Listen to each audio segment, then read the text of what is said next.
Zay ny amin'ny akony fivoriana tanterahana tany Zimbabwe iny fa amin'izao andro ny asa izao kosa dia nanararoatra ny filoham-pirenena Rajaonarimampianina nanao antsoavo ho andreo sehatra tsy miankina mba hitohizan'ny fiaraha-miasa indrindra eo amin'ny lafiny ara-tsosialy.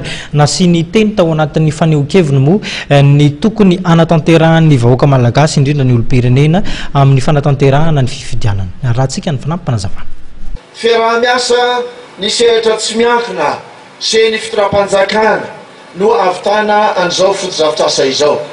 Fiaraha-miasa amin'ny sehatra tsy miankina hoy aho sy ny fitondram-panjakana, io ilay antsointsika hoe PPP na hoe partenariat public privé, satria ilaina izany fiaraha-miasa izany.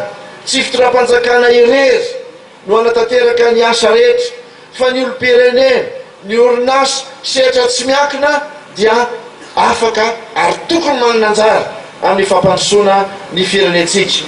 Ka amin'ity androany ity dia ny orinasa Mado izay mamokatra ny rano izay fantatsika hoe Sainto, iny no miara-miasa amin'ny fitondram-panjakana manatanteraka amin'izany. Tiako misaotra manokana ny orinasa Mado amin'izany ezaka rehetra izay ataon'izany satria zava-dehibe izany hoe mitondra hazavana, mitondra asa, mitondra fampandrosoana ho an'ny firenena izany asa izany.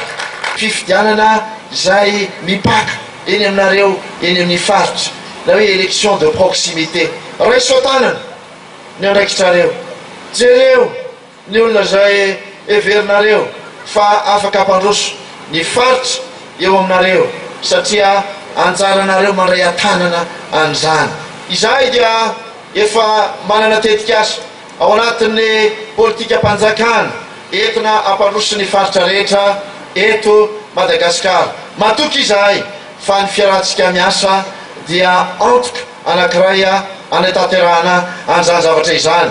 Ary izao asa izay atao androany izao dia endriky ny asa izay ho tanterahantsika maneraka Madagasikara dia nitondra fahazavana ho an'ny vahoaka rehetra eto Madagasikara ary efa tomboka eto aminareo toa be izany